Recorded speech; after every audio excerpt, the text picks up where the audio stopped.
Graças a Deus, louvado seja o Senhor, que a graça, a paz e o amor de nosso Senhor e Salvador Jesus Cristo abençoe grandiosamente a sua vida e a sua família. Estamos aqui juntos e todos vocês são bem-vindos para mais um vídeo no nosso canal. Peço para você que venha estar curtindo nosso vídeo, compartilhando, se inscrevendo se você ainda não é inscrito e também ativando o sininho das notificações para você estar recebendo sempre o nosso conteúdo aqui. Tá bom? Tratamos das coisas do reino, né, irmãos? Das coisas de Deus. E é muito bom a gente sempre estar ouvindo a palavra, estudando, né, as escrituras. Isso é uma ordem, inclusive, de nosso Senhor, que diz que nós devemos examinar as escrituras, ter cuidado nelas a vida eterna, e são elas que dele testificam. Bom, hoje nós vamos estar continuando, tá, o nosso estudo aqui dos dons ministeriais. É o terceiro dom, é o dom de evangelista, tá? O dom ministerial de evangelista. Eu te convido às Escrituras, em Efésios, carta do apóstolo Paulo aos Efésios, no capítulo 4. Nós vamos ler aqui esse que é o versículo padrão dessa parte dos dons ministeriais. E quando o apóstolo Paulo ele diz aqui, ó, ele vai elencar 5 dons ministeriais. E ele mesmo, Jesus, deu uns, ou seja, levantou uns para apóstolos, outros para profetas, outros para evangelistas, outros para pastores e doutores. Bom, da origem da palavra grega é euangelistes, tá? Que significa, deixa eu ajeitar aqui, mensageiro das boas novas, é o que significa essa palavra no grego, no original. O evangelista teve e tem um papel fundamental na igreja de Cristo. Por isso aqui eu já digo para vocês que hoje esse dom ministerial, ele ainda vigora no nosso meio, tá? Eu vou te mostrar somente uma pequena diferença em relação a esse dom lá. Mas se os apóstolos, por exemplo, e os profetas foram responsáveis, né, por passarem as doutrinas de Cristo, lembra que nós vimos aqui, foram eles que lançaram o fundamento da igreja, que é Cristo, né? O evangelista, ele levava a Cristo àqueles que ainda não tinham ouvido o evangelho, tá bom? Enquanto pastores e mestres trabalham mais dentro da igreja, passando as sãs doutrinas do evangelho e alicerçando o corpo de Cristo, né? No caso dos evangelistas, eles trabalham fora da igreja, alcançando os perdidos que ainda não são de Cristo. Então, é um trabalho que vem antes, né, do que o faz o pastor e o mestre. A diferença entre o dom ministerial de evangelista e de quem evangeliza é praticamente a intensidade de poder e capacidade dados pelo próprio Senhor Jesus, tá? Porém, todos têm o suficiente para fazer a obra de evangelização. Qualquer pessoa, ela tem a condição para fazer essa obra de evangelização, para evangelizar. A verdade é que os evangelistas lá na época, eles estavam debaixo ali daquele poder, né, meio que especial, podemos chamar assim, de Cristo, condicionando a eles para um começo da igreja, ok? Como eu sempre falo, hoje não precisa mais da maneira que precisou lá. E eu não estou querendo falar com isso que não pode vir a acontecer, mas é fato que você não vê da mesma forma que você via com eles aqui, tá? Como eu vou inclusive te mostrar aqui. Então,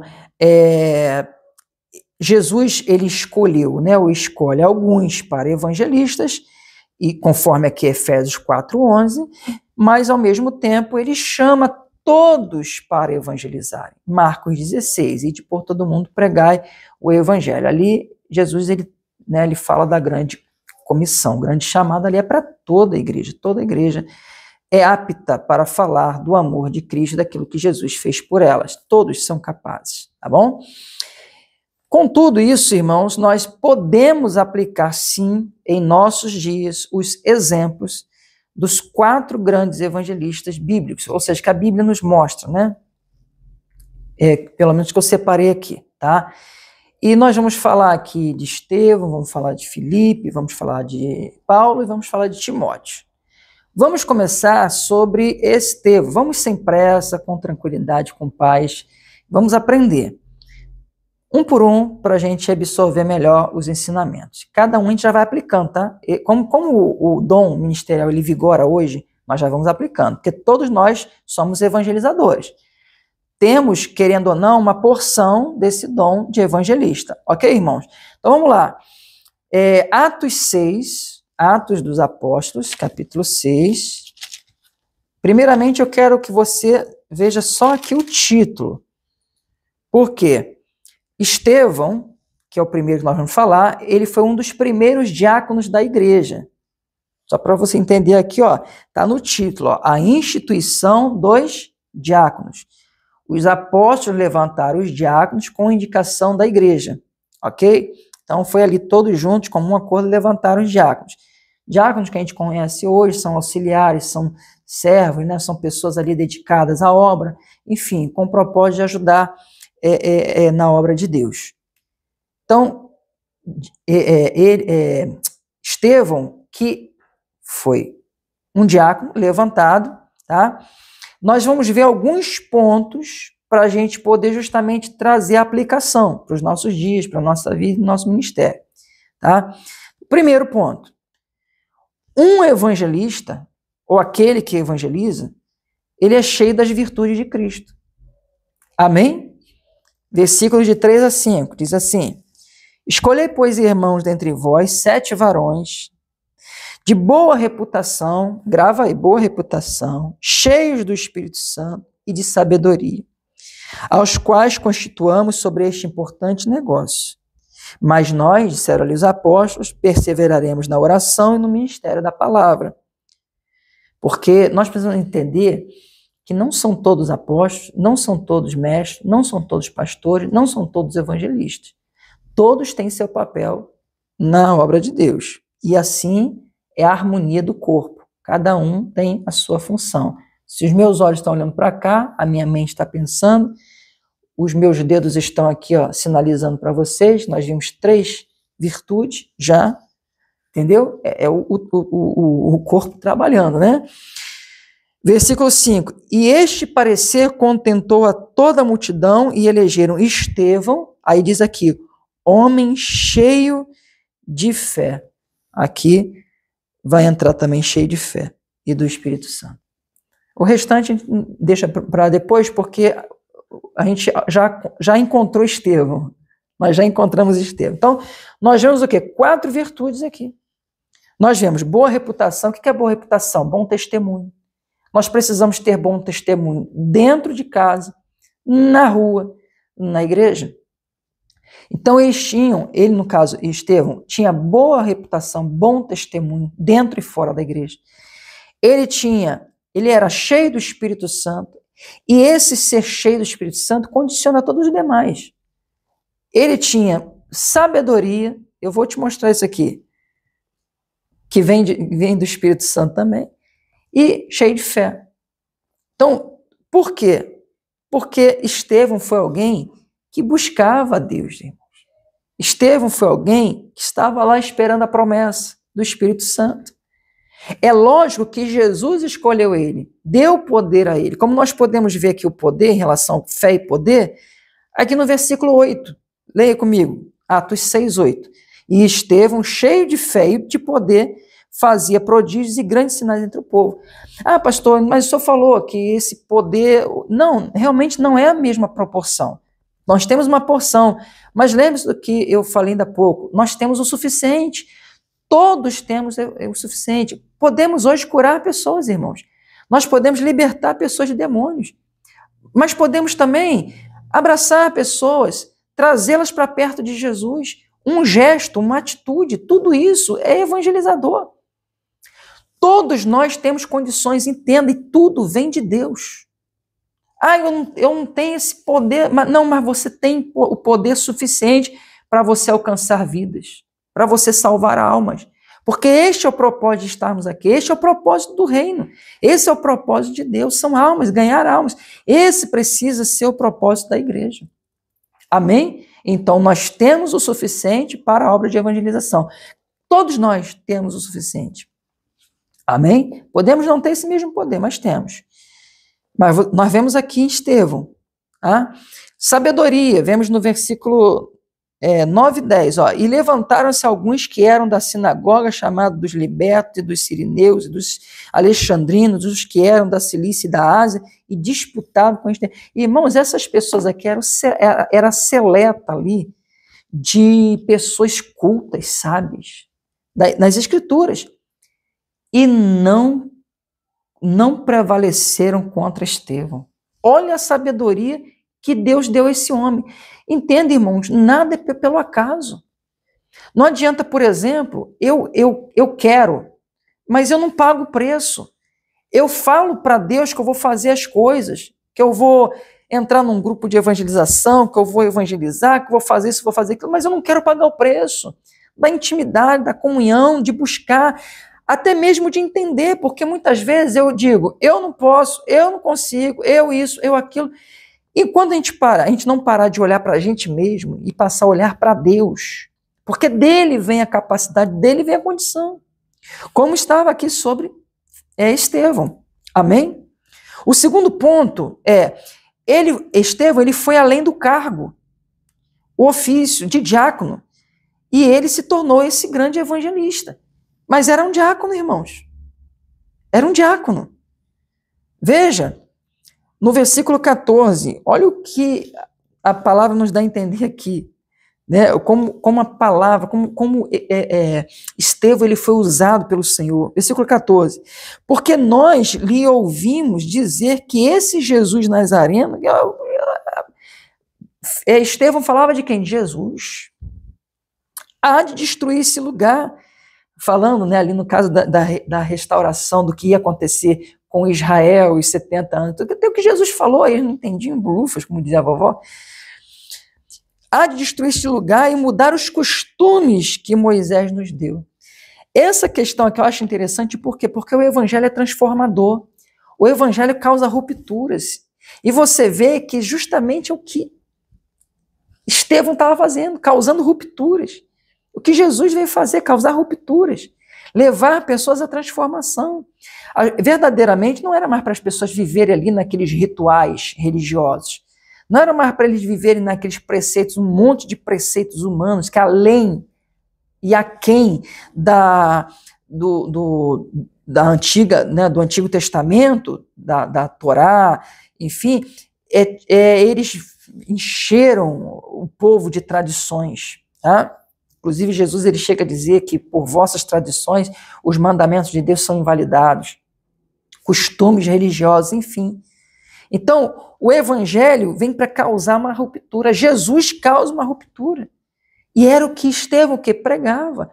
E se ele pregava é porque ele foi além do que ele recebeu. Porque ele foi levantado diácono junto com outros 6, foram 7 no total, para cuidar das viúvas, para ter um cargo ali na igreja, um ofício ali, um trabalho.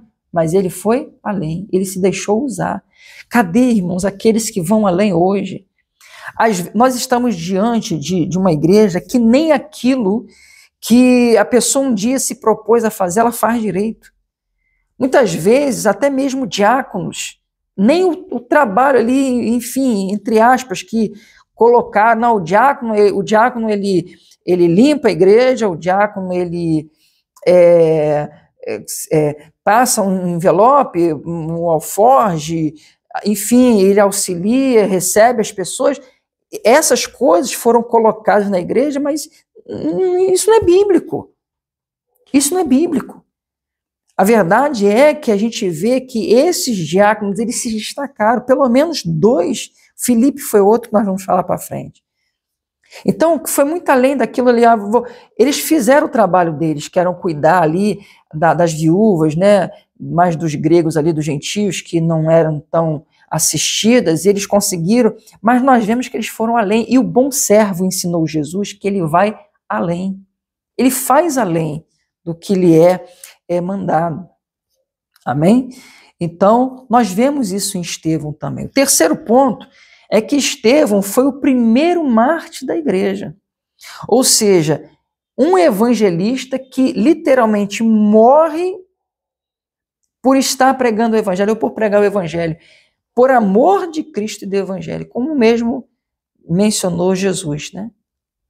Então, veja que Estevão, ele morreu pela causa. A causa seria o quê? Quando a gente fala o amor a Cristo, mas o amor ao evangelho, o amor às almas, o amor à missão. Nós nos deparamos hoje com esse amor cada vez mais frio, gelando, congelando na igreja, que ninguém, na verdade, a grande maioria das pessoas não querem compromisso. A maioria das pessoas realmente estão desprovidas desse amor. Irmãos, eu confesso para vocês, eu não sei o que está acontecendo, ou eu sei, mas é que é tão difícil da gente ver isso de forma literal acontecendo, sabe? Para onde a igreja de Cristo está se conduzindo. Infelizmente, irmãos, é muito triste o que a gente está vendo. As pessoas estão perdendo o amor pelas almas. Mas aqui nós vemos alguém morrendo por amor às almas. Atos 7, capítulo 7, no versículo 59, diz assim: e apedrejaram a Estevão, que em invocação dizia: Senhor Jesus, recebe o meu espírito, e recebeu. E recebeu. Mas ele tomando ali as pedradas e morrendo. Hoje, irmãos, nós temos morrido, por exemplo, para esse mundo, para podermos servir a Deus, porque a gente está tão agarrado nesse mundo que a gente não tem tempo. Não temos tempo para evangelizar, para falar do amor de Jesus, para ter comprometimento com a igreja, para se aliançar com pessoas e irem fazer a obra. Muitos até mesmo têm se contentado, né, em ficar ali numa rede social. Não, eu falo de Jesus, aí, mas isso não é compromisso, sabe? É lógico que a gente deve, em todos os ambientes, todos os momentos, é momento da gente falar do amor de Jesus. Mas eu até falava isso na igreja, que hoje, até essas pequenas atitudes, é difícil. Porque quantos escândalos a gente vê na rede social, quantas coisas que as pessoas colocam que não acrescentam, não edifica nada a ninguém. Pelo contrário, ao invés de atrair para Cristo, afasta as pessoas de Cristo. Aí, ó o crente, olha o que está postando aí. Né? É cada coisa, irmão, que a gente vê, sabe? Sabe, cada coisa, irmão. Enumerar aqui para vocês, sabe? Pessoas que colocam aí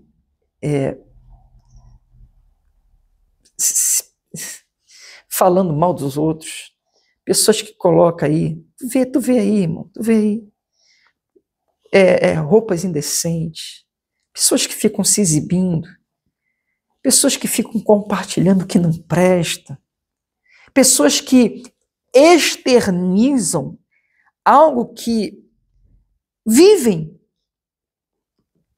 Ou seja, cadê até mesmo a pequena evangelização? Tem pessoas que passam o dia e nem a isso se presta, de colocar uma mensagem, falar com alguém, de tentar evangelizar alguém. Mas cadê aquele grande comissionamento de eu me ajuntar com a minha congregação, de eu querer ir na rua, de eu querer fazer um trabalho, participar de algo? Cada vez a igreja está tendo menos compromissados.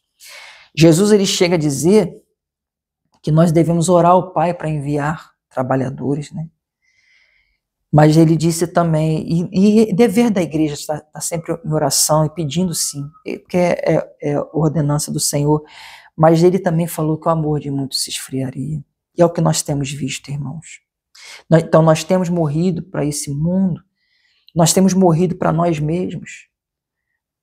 Tanta coisa, né, irmão? Tanta correria que esse mundo impõe, tantas coisas para a gente resolver, que a gente acha que a gente não pode, que a gente não consegue, que a gente não tem tempo. São só as nossas coisas, são só as pessoas que a gente ama ali, enfim, e a gente não tem mais tempo para ninguém, para nada.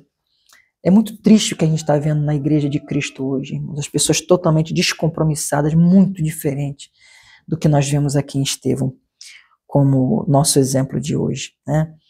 Será, irmãos, por exemplo, que nós não paramos na primeira pedra que nos tacam? Será que não recuamos, desistimos por qualquer coisinha, aflição que aconteça? Será que a gente está parando? Nós estamos vendo um homem que foi até o fim falando do amor de Jesus.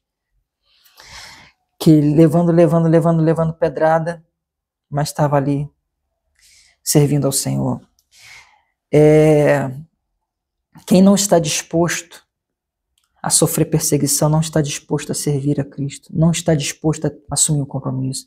E, na verdade, muitas pessoas que estão dentro das igrejas fazem exatamente isso. Elas dizem, eu não quero problema, então eu não vou me misturar com ninguém. O problema disso é que, seja a pessoa quem for, tá? Todos nós, toda a igreja, vai prestar conta sobre isso aqui. A grande evangelização vai ser cobrada de cada um de nós. O que vamos apresentar ao Senhor? O que vamos fazer? O que estamos fazendo? Então, muitos preferem se isentar. Porque eu já fiz, aí houve fofoca, houve isso, houve aquilo. Irmão, se eu pensar, se eu for parar por causa dessas coisas, eu já tinha parado há muito tempo. Até hoje sou perseguido, até hoje todo cristão sério vai ser. Não adianta, não adianta. Todo cristão sério vai ser. Todo aquele que se coloca para fazer a vontade de Deus vai ser, vai ser.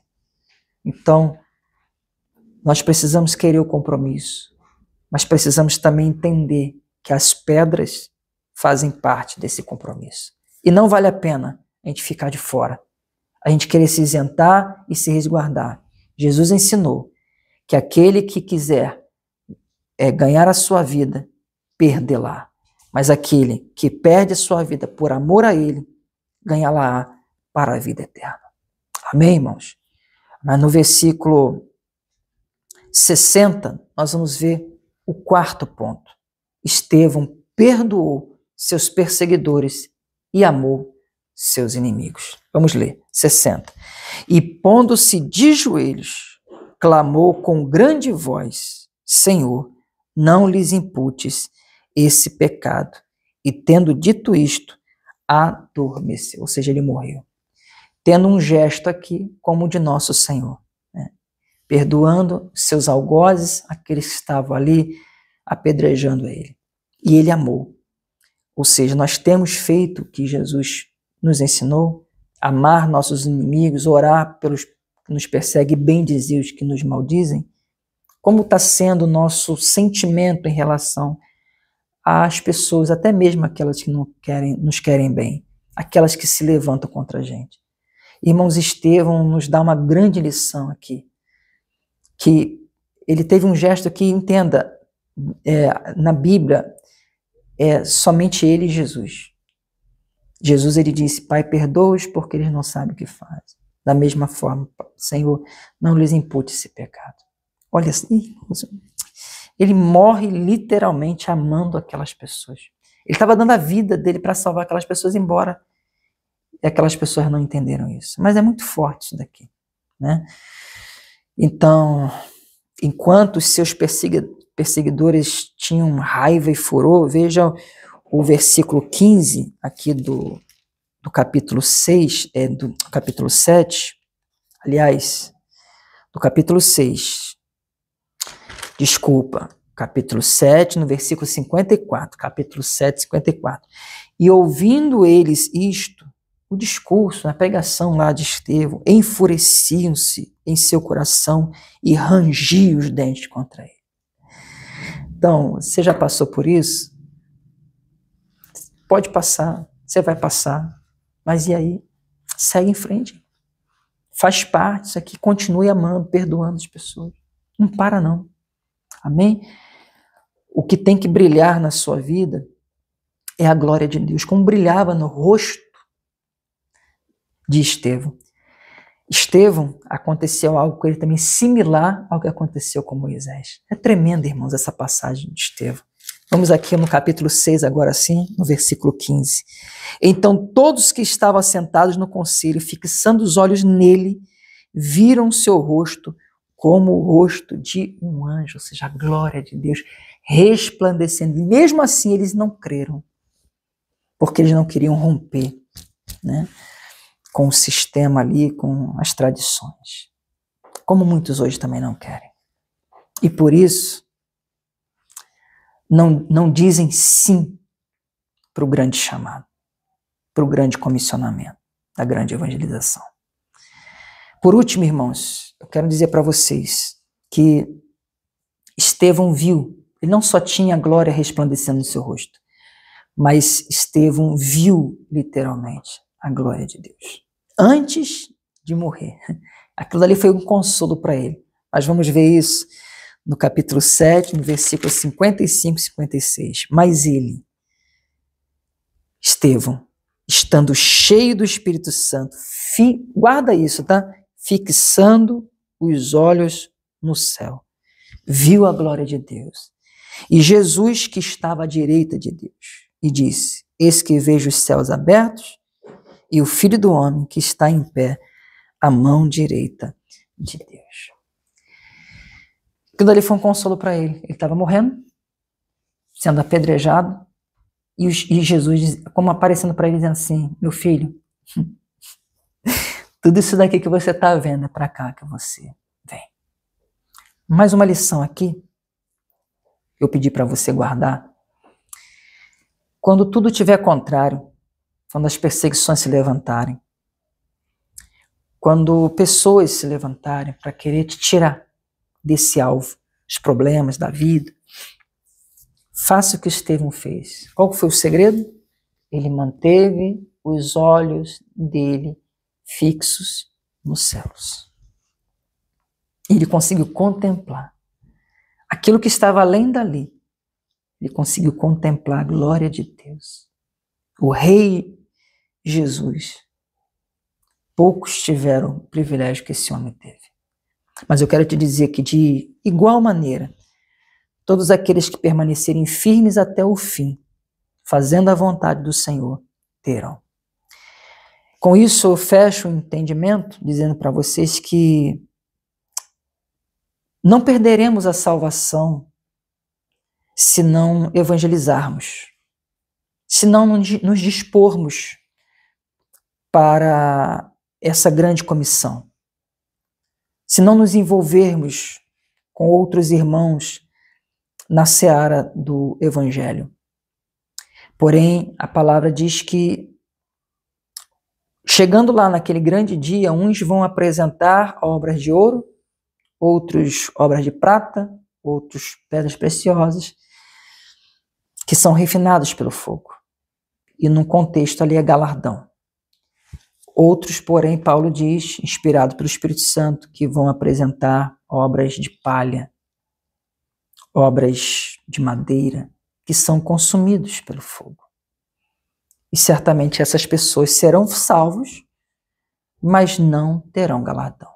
Eu não sei te dizer que tipo de galardão é esse, mas uma coisa é certa, irmãos. Nós não podemos chegar nos céus com as mãos vazias. Eu recomendo para você, vá agora no YouTube, ou até mesmo na sua Bíblia, no hino da harpa, o número 16, Despertai para trabalhar. É o nome do hino. Não somente ouça, mas leia a letra desse hino. É muito profundo. Eu mergulhando nesse estudo de hoje, eu me deparei com esse hino. Esse hino.